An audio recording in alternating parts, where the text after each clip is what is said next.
Hello my dear students, स्वागत है एक बार फिर से आपका हमारे चैनल फिजिक्स बाय एस के वशिष्ठ में। दोस्तों, आज हम लोग इलेक्ट्रोस्टैटिक्स चैप्टर की कहानी को आगे बढ़ाते हैं। पिछली क्लासेस में जैसा मैंने आपको बता दिया था कि इलेक्ट्रोस्टैटिक्स क्या होता है, चार्जेस क्या होती हैं, चार्जेस की प्रॉपर्टीज़ क्या क्या हैं, ये सारी चीज़ें हमने स्टडी करी थी, है ना। उन्हीं प्रॉपर्टीज में से एक स्पेशल प्रॉपर्टी चार्ज की और है मेरे प्यारे बच्चों। जी हाँ, उस स्पेशल प्रॉपर्टी का नाम है क्वांटाइजेशन ऑफ चार्जेस, है ना। मीन्स चार्जेस क्वांटाइज्ड होते हैं। चार्जेस क्या क्या होते हैं?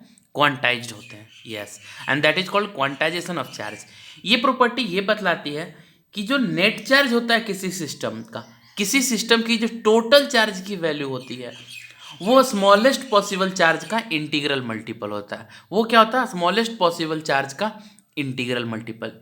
ये क्या हुआ सर? ये हुआ कि मान लिया किसी बॉडी के पास 5 कूलम का चार्ज है। कितना चार्ज है?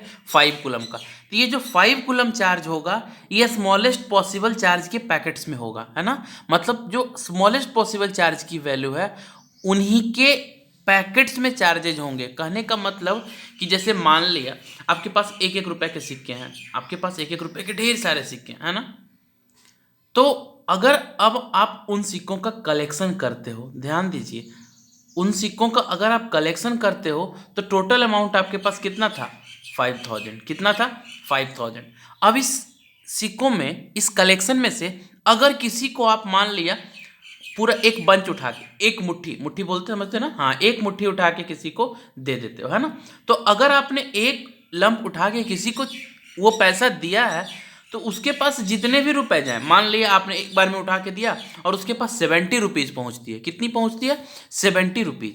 तो ये जो 70 रुपीज़ पहुँचा है, ये भले उसके पास टोटल पैसे पहुँचे हों, लेकिन वो जो पैसे होंगे वो किन सिक्कों के रूप में होगा? तो सर 1 रुपए वाले सिक्कों के रूप में होगा, है ना।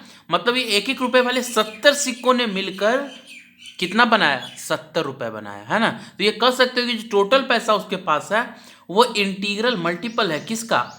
जो स्मॉलेस्ट कॉइन आपके पास था 1 रुपए का, वो। खाली ध्यान दीजिए, उसी हिसाब से अगर किसी बॉडी के पास जो कुछ भी मैग्नीट्यूड है चार्ज का, चाहे वो 7 कूलम हो, 8 कूलम हो, 9 कूलम हो, कुछ भी हो, वो चार्ज जो होगा वो स्मॉलेस्ट पॉसिबल चार्ज यानी ई, उसकी इंटीग्रल मल्टीपल के बराबर होगा। इंटीग्रल मल्टीपल का मतलब या तो 5 चार्जेज हों, वैसे वैसे 6 चार्ज हों, 100 हों, 200 हों, मिलियन हो, ट्रिलियन हो, बिलियन हो, कुछ भी हो सकता है, ठीक है ना। तो हम लिख दिया कि मान लिया उस बॉडी पे टोटल चार्ज कितना है? क्यू। और स्मॉलेस्ट पॉसिबल चार्ज की वैल्यू क्या होती है? ई। तो उस बॉडी के पास जो टोटल चार्ज होगा वो एन इंटू ई होगा, है ना। मतलब एन जो total number of smallest possible charges थे, और उसको उस स्मॉलेस्ट पॉसिबल चार्ज की मैग्नीट्यूड से मल्टीप्लाई कर दीजिए, तो आपको उस बॉडी पे चार्ज की वैल्यू पता लग जाएगी। जी हाँ मेरे प्यारे बच्चों, कहने का मतलब ये हुआ माय डियर स्टूडेंट्स कि मान लिया किसी बॉडी के पास चार्ज क्यू है, ये मैंने कहा। तो सोचिए, अगर ये चार्ज क्यू है तो ये पॉजिटिव भी हो सकता है, ये नेगेटिव भी हो सकता है। तो आपने ये कह दिया कि जो चार्ज क्यू होगा वो प्लस माइनस एन ही होगा, है ना। ई का मतलब स्मॉलेस्ट पॉसिबल चार्ज, है ना, और एन का मतलब टोटल नंबर ऑफ चार्जेस, है ना। समझ में आ रही बात? अब एक बात बताइए, ये ई की वैल्यू आपको पता है? ई की वैल्यू आपको पता है ना? How much? मैंने बता दिया था आपको, 1.6 इंटू 10⁻⁻19 कूलम, है ना। तो आप ये समझिए कि अगर किसी भी बॉडी पे जो टोटल चार्ज है ना, वो किसकी वजह से होता है? मैंने आपको बताया था कि जो किसी भी बॉडी पे टोटल चार्ज है, वो बेसिकली इलेक्ट्रॉन्स के ट्रांसफर की वजह से होता है। हाँ सर, याद आ रहा है ना? हाँ, किसी भी बॉडी पे जो टोटल चार्ज होता है, वो ट्रांसफर ऑफ इलेक्ट्रॉन्स की एफिशिएंसी ही तो होती है। तो सोचिए, अगर किसी भी बॉडी की बात की जाए तो उस बॉडी से जो चार्जेस निकलेंगे वो किसके पैकेट में निकलेगा? किसके बंच में निकलेगा? इलेक्ट्रॉन्स के बंच में। किसी बॉडी पे अगर चार्ज डिपॉजिट होगा तो उसमें क्या डिपॉजिट हो रहा है? इलेक्ट्रॉन्स की डिपोजिशन हो रही है। तो बेसिकली अगर आप कहिए तो किसी भी बॉडी से जो चार्ज निकल रहा हो, किसी भी बॉडी पे जो चार्ज डिपॉजिट हो रहा हो, उसका क्रेडिट अगर इलेक्ट्रॉन्स को जाता है, तो उस डिपॉजिटेड चार्ज की वैल्यू, उस निकाले गए चार्ज की वैल्यू, उस बॉडी के टोटल चार्ज की वैल्यू, वो इलेक्ट्रॉन्स के इंटीग्रल मल्टीपल के बराबर होगी। कहने का मतलब कि अगर 1 मिलियन इलेक्ट्रॉन्स है तो उस बॉडी पे चार्ज क्या हो जाएगा, 1 million into charge of an electron. 1 billion अगर है तो 1 billion into charge of an electron. अब डिपेंड ये करेगा कि चार्ज निकला है कि चार्ज डिपॉजिट हुआ है। अगर चार्ज निकला है तो उस बॉडी पे क्या होगा, क्योंकि इलेक्ट्रॉन्स निकले हैं तो पॉजिटिव चार्ज हो जाएगा, और अगर चार्ज डिपॉजिट हुआ है तो इलेक्ट्रॉन्स आए हैं तो नेगेटिव चार्ज हो जाएगा। मतलब पहले ध्यान दीजिए, पहले क्वांटाइजेशन का मतलब समझिए कि क्वांटाइजेशन ऑफ चार्ज का मतलब ये कि किसी बॉडी के टोटल चार्ज की वैल्यू इलेक्ट्रॉन्स के इंटीग्रल मल्टीपल के बराबर होती है। That is what quantization of charge. किसी बॉडी के टोटल चार्ज की वैल्यू इलेक्ट्रॉन के या फिर स्मॉलेस्ट पॉसिबल चार्ज के इंटीग्रल मल्टीपल के बराबर होती है। उसके बाद का कॉन्सेप्ट ये है कि जब भी किसी बॉडी से इलेक्ट्रॉन्स इजेक्ट होंगे, जब भी किसी बॉडी से इलेक्ट्रॉन्स इजेक्ट होंगे तो इसी फॉर्म में इजेक्ट होंगे। इजेक्ट होने के बाद उस बॉडी पे कौन सा चार्ज होगा, क्योंकि इलेक्ट्रॉन्स निकली है तो पॉजिटिव चार्ज की संख्या ज़्यादा हो गई, इसलिए उस बॉडी पे कौन सा चार्ज चढ़ेगा, पॉजिटिव। जैसे मान लिया आपको बोलूं कि बताओ, मान लिया ये बॉडी है, इससे इलेक्ट्रॉन्स निकाले गए हैं, इससे इलेक्ट्रॉन्स निकाला गया है, तो बताइए इस पर अब कौन सा चार्ज डिपॉजिट हुआ। तो पहले ये न्यूट्रल था सर, न्यूट्रल का मतलब पॉजिटिव और निगेटिव दोनों बराबर थे। अब अगर इससे निगेटिव निकल गया तो किसकी संख्या ज़्यादा हो गई, पॉजिटिव की। मतलब उस बॉडी पे कौन सा चार्ज चढ़ेगा, पॉजिटिव चार्ज। और कितना चढ़ेगा, तो जितना निगेटिव निकला था। और निगेटिव कितना निकला था, तो मान लिया नंबर ऑफ इलेक्ट्रॉन जो निकाले गए और into charge of an electron multiply कर देंगे। हालांकि इस पे मैं क्वेश्चन आपको बताऊंगा, फिलहाल के लिए आप इतना जानिए कि अगर किसी बॉडी से चार्ज निकलता है मतलब इलेक्ट्रॉन्स निकल रहा है, इलेक्ट्रॉन्स के पैकेट के रूप में निकल रहा है, और निकलने के बाद उस बॉडी पे पॉजिटिव चार्ज चढ़ता है, और जिस बॉडी पे वो चार्ज डिपॉजिट होगा उस पे नेगेटिव चार्ज चढ़ता है, ठीक है ना। और उस बॉडी की जो नेट चार्ज होती है, चाहे जिससे निकल रहा हो वो, चाहे जिस पे डिपॉजिट हो रहा हो वो नेट चार्ज की वैल्यू हमेशा उतना number of electrons into charge of an electron, या फिर कहिए स्मॉलेस्ट पॉसिबल चार्ज यानी चार्ज ऑफ एन इलेक्ट्रॉन के इलेक्ट्रिकल इंटीग्रल मल्टीपल के बराबर होगी, है ना। आई होप आप समझे होंगे। तो क्वांटाइजेशन ऑफ चार्ज का कॉन्सेप्ट क्या हो गया मेरे प्यारे बच्चों, कि किसी भी बॉडी का जो नेट चार्ज होता है वो स्मॉलेस्ट पॉसिबल चार्ज के इंटीग्रल मल्टीपल के बराबर होता है ना, वो स्मॉलेस्ट पॉसिबल चार्ज के इंटीग्रल मल्टीपल के बराबर होता है। क्वांटाइजेशन ऑफ चार्ज का स्टेटमेंट हमने लिख दिया है, आप इसको देख के नोट कर लेंगे वीडियो को पॉज करके, ठीक है ना। चलिए मेरे प्यारे बच्चों, अब कहानी को आगे बढ़ाते हैं। एक चीज़ मैंने, और इससे क्या कंक्लूड करते हैं वो मैंने लिखा है नोट के रूप में, कि मान लिया किसी सिस्टम पे ढेर सारे चार्ज है जो Q1 Q2 dot dot dot Qn तक, तो उस बॉडी पे जो टोटल चार्ज होगा वो क्या हो जाएगा, Q is equal to Q1 plus Q2 plus Q3 plus dot dot dot Qn, integral sum, है ना। और अगर नेट चार्ज उसका Q है तो Q को आप लिख सकते हैं किस रूप में, समेशन के रूप में, जिसको सिग्मा से डिनोट करते हैं। तो Q की वैल्यू क्या हो जाएगी, sigma QI is equal to 1 to n, मतलब summation of charges I equals 1 to n, that is Q1 plus Q2 plus Q2 plus dot dot dot Qn तक, है ना। और इसकी वैल्यू, क्योंकि ये नेट चार्ज है तो net charge is equal to this, and according to quantization this should be equal to plus minus n, है ना। हाँ, n की वैल्यू आप क्या लोगे, मैंने ऊपर भी लिख दिया था कि n की वैल्यू कोई भी पॉजिटिव इंटीजर हो सकती है, नेगेटिव नहीं हो सकता, कोई भी पॉजिटिव इंटीजर हो सकती है, क्योंकि वो नंबर ऑफ इलेक्ट्रॉन्स को बता रहा है और वो नेगेटिव नहीं हो सकता, है ना। तो आपको ये कहानी पता लग गई कि क्वांटाइजेशन ऑफ चार्जेस क्या होता है, और उसको ऐसे भी लिख सकते हैं कि नेट चार्ज जो है किसी भी बॉडी का, हालांकि ये तो आप एलिमिनेट भी कर दो तो कोई दिक्कत नहीं है, बिकॉज नेट चार्ज इसके बराबर ही होता है। लेकिन अगर किसी बॉडी पे ढेर सारा चार्ज है तो उसको ऐसे भी लिख सकते हैं, ये उसका नेट चार्ज बन गया, सारे चार्जेस को जोड़ दिया, ये उसका नेट चार्ज बन गया, फिर भी उसकी वैल्यू इसके बराबर ही होगी, क्योंकि वो चार्ज किस रूप में मौजूद होगा, तो सर इलेक्ट्रॉन्स के रूप में मौजूद होगा, है ना। मान लिया 5 कूलम चार्ज है तो एक इलेक्ट्रॉन कितना देता है, तो 1.6 into 10 to the power -19 coulomb. तो सोचिए कितना इलेक्ट्रॉन्स मिलके 5 कूलम दे रहा होगा, है ना। तो ढेर सारे इलेक्ट्रॉन्स होंगे, तो उसी हिसाब से क्वांटाइजेशन ऑफ चार्ज ये बताता है कि किसी भी बॉडी पे टोटल चार्ज की वैल्यू जो होती है वो किसकी वजह से होती है? तो इलेक्ट्रॉन्स की वजह से होती है। इसीलिए किसी भी बॉडी के टोटल चार्ज को हम लोग उस इलेक्ट्रॉन के इंटीग्रल मल्टीपल के रूप में कह सकते हैं। क्यों? क्योंकि इलेक्ट्रॉन्स ने मिलकर ही उस चार्ज का निर्माण किया, है ना। चलिए आगे बढ़ते हैं। अच्छा सर, तो इस पे बेस्ड आप ये भी बता सकते हैं कि एक कूलम चार्ज के लिए कितने इलेक्ट्रॉन्स चाहिए? हाँ बिल्कुल, देखो, number of electrons constituting 1 coulomb of charge, कितने इलेक्ट्रॉन्स ने मिलकर 1 कूलम चार्ज का निर्माण किया। तो Q इक्वल्स एन, आप जानते हो Q कितना ले रहे हो आप? 1 कूलम। N की वैल्यू आपको निकालनी है, E का वैल्यू आपको पता था, तो N इज इक्वल टू क्या कर सकते हो? 1 coulomb upon this. N is equal to 1 coulomb upon this. Coulomb cancels coulomb, solve करके आपको ये मिलेगा 6.25 इंटू 10 टू द पावर 18। तो आप कह सकते हैं कि 6.25 into 10 to the power 18 electrons combines together to form 1 coulomb of charges. मतलब अगर 1 कूलम चार्ज किसी बॉडी पे है तो कितने इलेक्ट्रॉन्स हैं? इतना इलेक्ट्रॉन्स तो है ना सर। एन की वैल्यू ये, ई की वैल्यू ये, और इन दोनों को मिला के जो चार्ज बना वो नेट चार्ज है ना। तो क्या नेट चार्ज ई का इंटीग्रल मल्टीपल नहीं हुआ? नेट चार्ज ई का इंटीग्रल मल्टीपल नहीं हुआ क्या?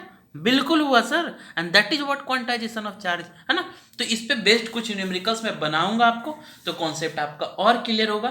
फिलहाल के लिए माइंड में ये रखिए कि किसी भी बॉडी के नेट चार्ज की वैल्यू इलेक्ट्रॉन्स की वजह से होगी, इलेक्ट्रॉन्स के नंबर्स की वजह से होती है। इसलिए हम लोग कह सकते हैं कि उस बॉडी का नेट चार्ज क्वांटाइज्ड फॉर्म में होता है, यानी स्मॉलेस्ट पॉसिबल चार्ज का इंटीग्रल मल्टीपल होता है ना। तो आप जो समझे उसको नोट कर लीजिएगा, मैं स्लाइड कर दे रहा हूँ, वीडियो को पॉज कीजिए और नोट कर लीजिए, है ना। बढ़ते हैं हमारे अगले सेक्शन की ओर। जी हाँ मेरे प्यारे बच्चों, हमारा नेक्स्ट टॉपिक है कूलम्स लॉ। क्या है? Coulomb's law. Basically Coulomb's law क्या बताएगा, क्या जानेंगे हम लोग कूलम्स लॉ में। इसकी हल्की सी जानकारी आपको क्लास 10th में भी जब आप करंट इलेक्ट्रिसिटी पढ़ रहे थे तो शायद टीचर्स ने दी होगी। अगर नहीं जानते हैं तो आप अगर क्लास 8th भी रिकॉल करो तो वहाँ भी बच्चों को कूलम्स लॉ के बारे में हल्की सी जानकारी दे दी जाती है। फिर भी हम लोग शुरू करते हैं कि कूलम्स लॉ होता क्या है। तो जैसा आप जानते हैं कि कोई भी दो चार्ज अगर वो सिमिलर नेचर का हो तो वो रिपेल करेगा, अगर डिसिमिलर नेचर का हो तो वो अट्रैक्ट करेगा। यानी अल्टीमेटली दोनों चार्जेज किसी भी नेचर के हों एक दूसरे पे फोर्स तो लगाएंगे, है ना।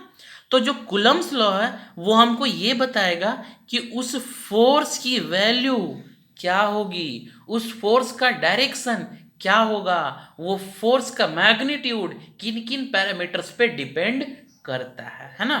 तो सबसे पहले ये जानते हैं कि what does Coulomb law state. Coulomb law बताता क्या है? तो मेरे प्यारे बच्चों, according to the Coulomb's law, the electrostatic force of attraction और repulsion between any two charges is directly proportional to the product of charges and is inversely proportional to the square of separation between them। अच्छा चलिए पहले समझते हैं ये क्या कहता है कि जो कोई भी दो चार्ज के बीच का इलेक्ट्रोस्टैटिक फोर्स होगा मेरे प्यारे बच्चों, वो डायरेक्टली प्रोपोर्शनल होता है किनके? चार्जेस के प्रोडक्ट के, चार्जेस के प्रोडक्ट के, है ना। इसको मैथमेटिकली हम लोग फॉर्मुलेट करते हैं, अब और क्लियर समझ में आएगा। इस फोर्स को हम लोग कूलम्बिक फोर्स भी बोलेंगे, है ना। इस फोर्स को हम लोग क्या बोलेंगे? कूलम्बिक फोर्स भी बोलते हैं, है ना। और इलेक्ट्रोस्टैटिक फोर्स क्या हो गया? तो सर जो दो चार्जेस के बीच काम करे जब चार्जेस कहाँ हो? रेस्ट पे हो। तो हमने डेफिनेशन लिख दिया इलेक्ट्रोस्टैटिक फोर्स का कि it is the force which refers to the force that is push और pull acting between charges when they are at rest.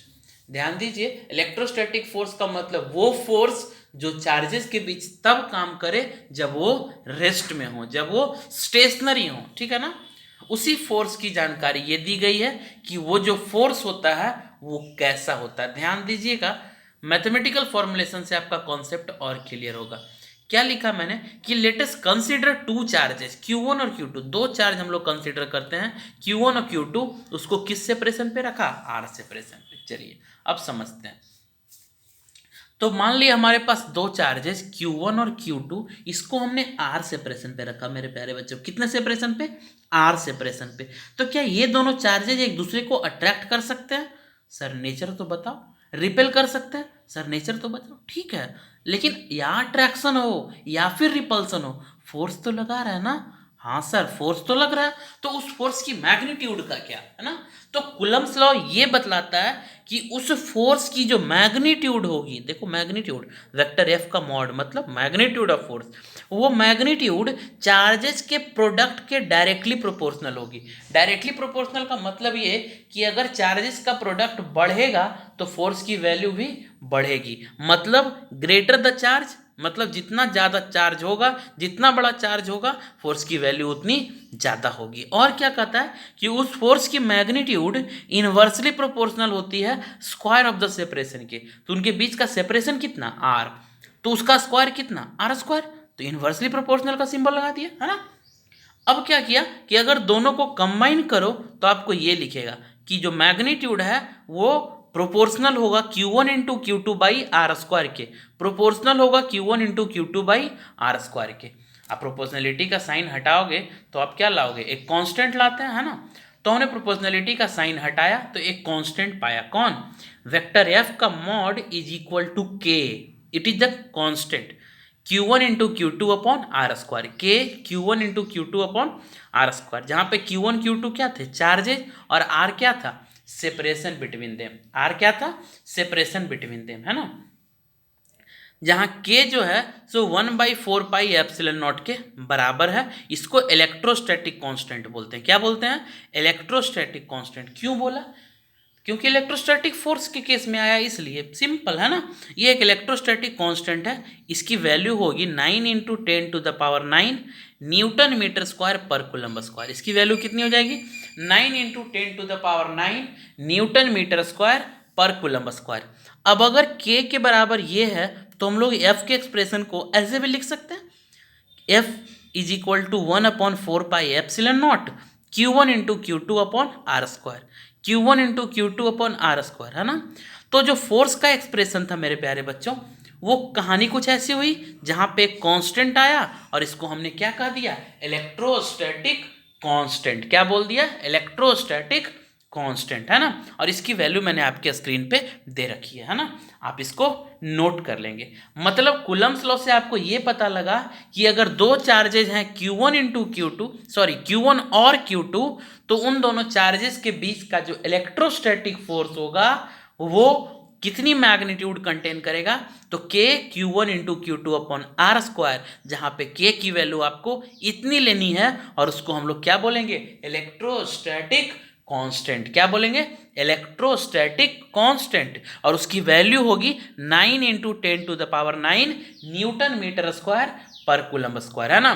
तो अब कूलम्ब्स लॉ के स्टेटमेंट पे आइए, तो अब वो सही साबित हो रहा है, क्योंकि ये कह रहा था कि जो इलेक्ट्रोस्टैटिक फोर्स है वो डायरेक्टली प्रोपोर्शनल होता है प्रोडक्ट के और इन्वर्सली प्रोपोर्शनल होता है स्क्वायर ऑफ सेपरेशन के। और जो एक्सप्रेशन भी आपका आया है मैथमेटिकल, उसमें डायरेक्टली प्रोपोर्शनल भी दिख रहा है और इन्वर्सली प्रोपोर्शनल भी उन्हीं दो पैरामीटर्स के साथ है ना। चलिए मेरे प्यारे बच्चों, अब इस कहानी को थोड़ा सा आगे बढ़ते हैं कि जब मैंने आपको के की वैल्यू बताई 9 × 10⁹ Newton metre square per coulomb square, तो आपके मन में सवाल उठा कि सर यही यूनिट क्यों। मान लिया ये तो प्रैक्टिकली निकाला गया होगा, है ना, लेकिन यही यूनिट क्यों, यूनिट यही क्यों। और इस पूरे इस सिंबल में, इस टर्म में ये क्या है, ये जो दिख रहा है ऐसे, इसको हमने एक नाम दिया एप्सिलॉन नॉट। चलिए दिखाता हूं मैं क्या है। हाँ मेरे प्यारे बच्चों, सबसे पहले ये जवाब ढूंढते हैं कि यही यूनिट क्यों, why newton metre square per coulomb square. Newton metre square per coulomb square ही क्यों, और कोई सिंबल क्यों नहीं, और कोई यूनिट क्यों नहीं। तो देखिए, जैसा कि एक्सप्रेशन आपने निकाला था, vector F is equal to k Q1 one into q two upon r square, तो एफ की यूनिट न्यूटन, के का तो निकालना ही आपने, Q1 का यूनिट कूलम, Q2 का unit coulomb upon metre square, तो के की यूनिट क्या हो जाती है, newton metre square per coulomb square, newton metre square per coulomb square, है ना। अब पता लगाना कि क्यों होगा। चलिए ठीक है ना, इसलिए ये यूनिट रखा गया था। अब देखते हैं कि जो के की सिंबल में, के एक्सप्लेनेशन में मैंने आपको ये बताया कि के इज इक्वल टू 1/4πε0, 1/4πε0, और इसकी वैल्यू होती है 9 इंटू 10⁹9, 9 इंटू 10⁹9 और Newton metre square per coulomb square, है ना। तो इसमें के तो हो गया इलेक्ट्रोस्टैटिक कांस्टेंट। इस सिंबल को पढ़ते हैं मेरे प्यारे बच्चों एप्सिलॉन नॉट। क्या पढ़ते हैं? एप्सिलॉन नॉट, है ना। और ये जो होता है बेसिकली ये constant of permittivity of free space है। Constant of permittivity of free space कहने का मतलब कि दो चार्जेस के बीच जो फोर्स लग रहा होता, मान लीजिए एक चार्ज Q1 और ये Q2, है ना, तो इसके बीच जो कुछ भी मीडियम होता है वो इस फोर्स को किस लेवल तक परमिट करता है उसकी जानकारी आपको ये देता है। कौन? एप्सिलॉन, है ना। कौन? एप्सिलॉन नॉट, है ना।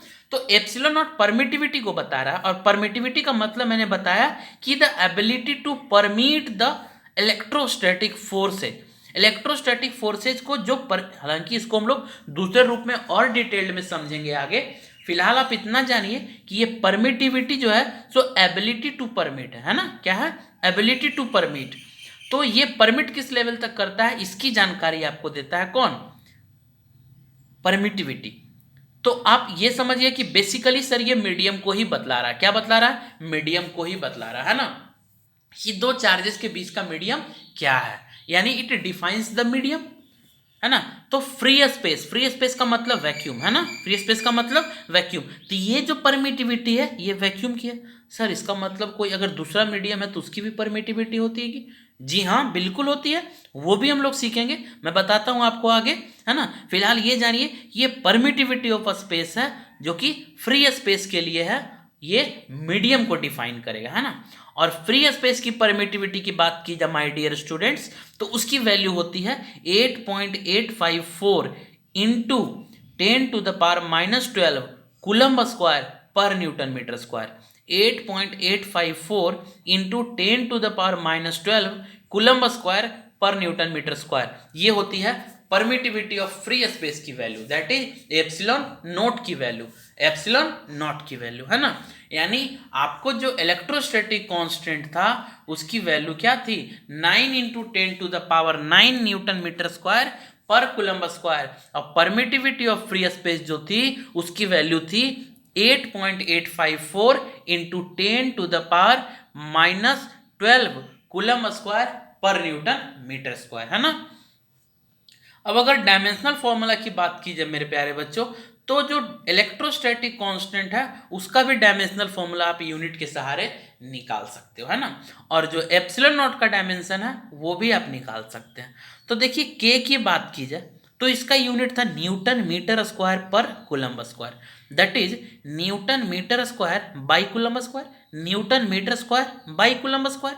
न्यूटन का डायमेंशन क्या? MLT, ये सब चीज़ें याद रखनी होगी आपको। मैं फिर से आपको 11th का डायमेंशन नहीं बता सकता, आपको याद रखना होगा। न्यूटन, न्यूटन बोले तो फोर्स, फोर्स का डायमेंशन ये, metre square length L2, coulomb square, coulomb का डायमेंशन मैंने स्टार्टिंग में ही आपको बता दिया था 80, 80 स्क्वायर। तो डायमेंशन फॉर्मूला क्या बन गया? ML3T-2 A2T2। सॉल्व करके यहाँ पहुँचे हम, और जो डायमेंशनल फॉर्मूला हुआ इलेक्ट्रोस्टैटिक कांस्टेंट का वो कुछ ऐसा निकल कर आया, ML3T-4 A-2। हाँ सर, समझ में आया ना।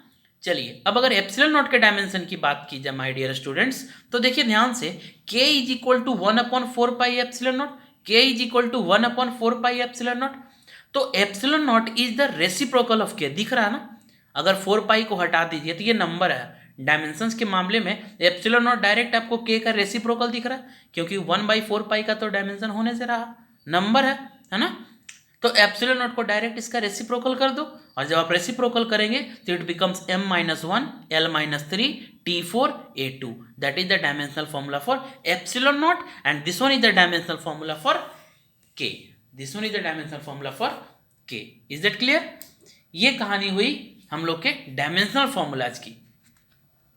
एप्सिलॉन नॉट समझ गए, अब एप्सिलॉन नॉट के बारे में जानते हैं। एप्सिलॉन नॉट के बारे में जैसा मैंने आपको बताया कि ये परमिटिविटी होती है। क्या होती है? परमिटिविटी किसके? फ्री स्पेस की। तो आपके दिमाग में सवाल उठा था कि सर क्या दूसरे मीडियम की भी परमिटिविटी होती है? अगर वैक्यूम ना हो तो क्या होगा, अगर उसके जगह कोई और मीडियम हो तो क्या होगा, है ना? तो चलिए उसको जानने की कोशिश करते हैं। हाँ मेरे प्यारे बच्चों, देखिए इलेक्ट्रिक परमिटिविटी जो होता है बेसिकली एक कांस्टेंट है जो मीडियम को डिफाइन करता है। It is a constant which defines the medium, एक कांस्टेंट जो कि मीडियम को डिफाइन कर रहा है। तो माय डियर स्टूडेंट्स, परमिटिविटी तीन टाइप्स की होती है। कितने टाइप्स की?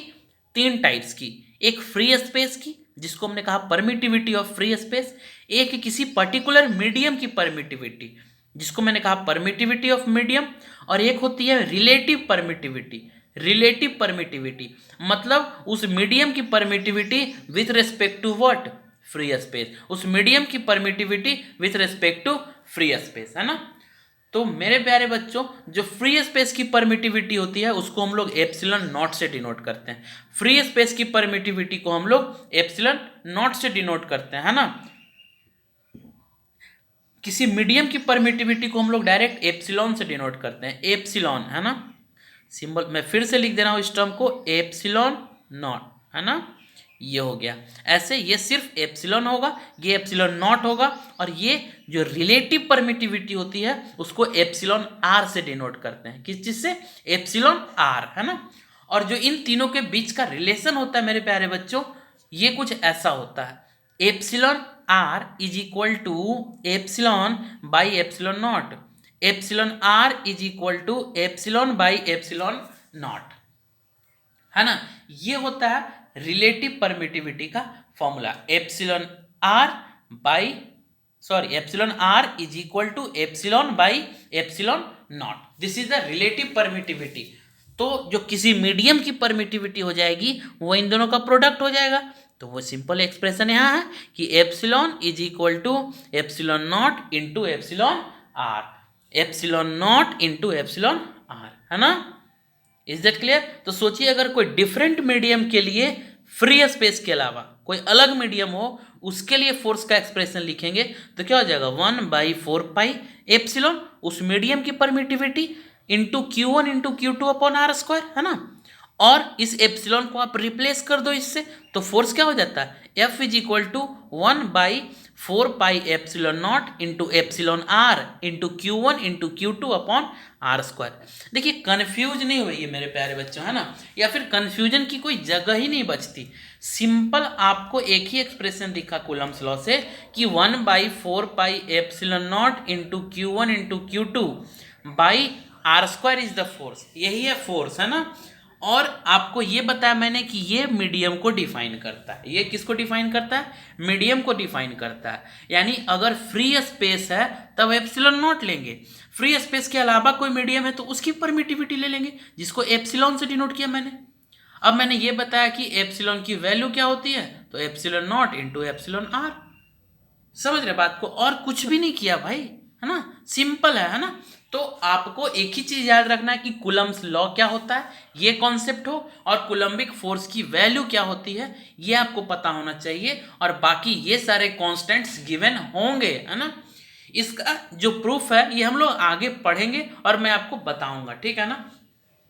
फिलहाल के लिए ये जानिए कि कूलम्बिक फोर्स की वैल्यू ये होती है, किन किन चीज़ों पर डिपेंड करती है और कैसे डिपेंड करती है। डायरेक्टली प्रोपोर्शनल हो गया चार्ज के, मतलब चार्ज बढ़ेगा तो फोर्स भी बढ़ेगा, चार्जेस घटेंगे तो फोर्स की वैल्यू भी घटेगी।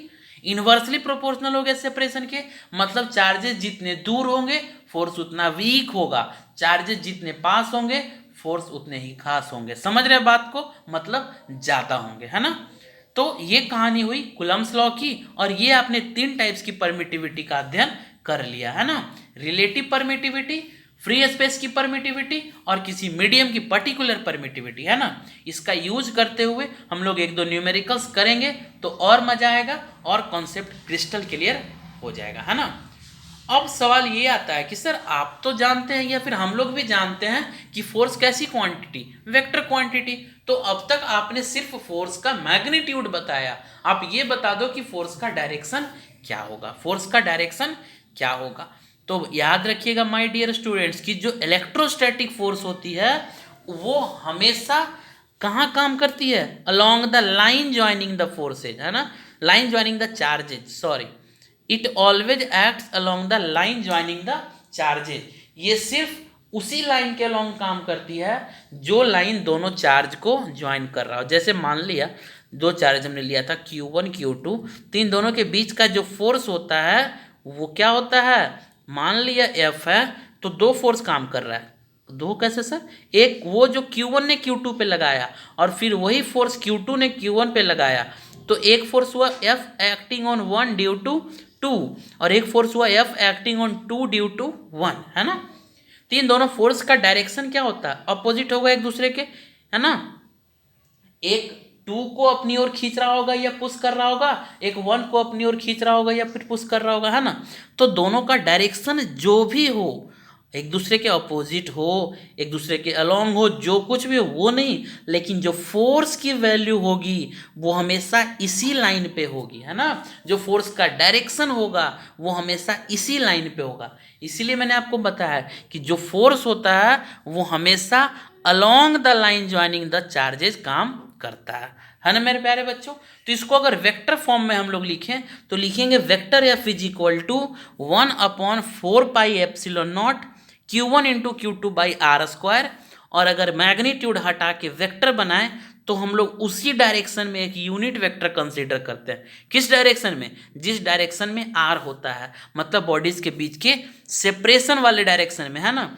और अगर इस डायरेक्शन में एक यूनिट वेक्टर आर कैप हम लोग कंसीडर करेंगे तो आर कैप की वैल्यू हम लोग क्या लिखेंगे?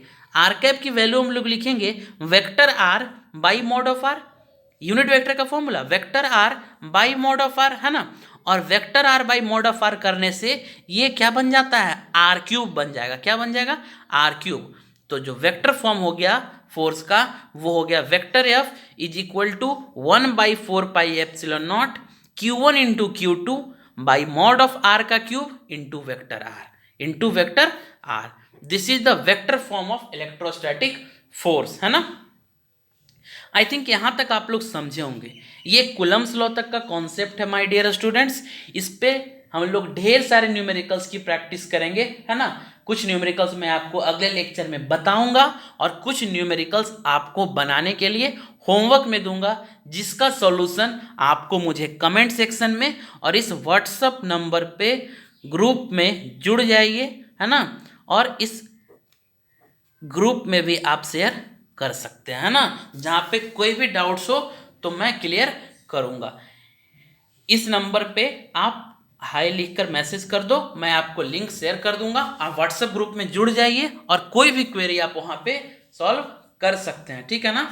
तो अगले क्लास में मैं आपको इलेक्ट्रोस्टैटिक फोर्स पे, कुलम्स लॉ पे और क्वांटाइजेशन ऑफ चार्जेस पे कुछ प्रॉब्लम्स करवाऊंगा भी और कुछ होमवर्क में करने के लिए भी दूंगा, जो आप मुझे इस नंबर पे हाई लिख कर ग्रुप में जुड़िए और उस ग्रुप में आप सॉल्यूशन डिस्कस कर सकते हैं या फिर आप कमेंट सेक्शन में भी आप आंसर बता सकते हैं, है ना। और अगर आपने अभी तक चैनल को सब्सक्राइब नहीं किया है तो कृपया चैनल को सब्सक्राइब कर लीजिए, ताकि क्लास 12th के, क्लास 11th के हर एक चैप्टर की रेगुलर अपडेट्स आप तक पहुंचती रहे। Hope you understood. कोई भी क्वेरी हो तो आप कमेंट सेक्शन में लिख दीजिए, मैं उसका जवाब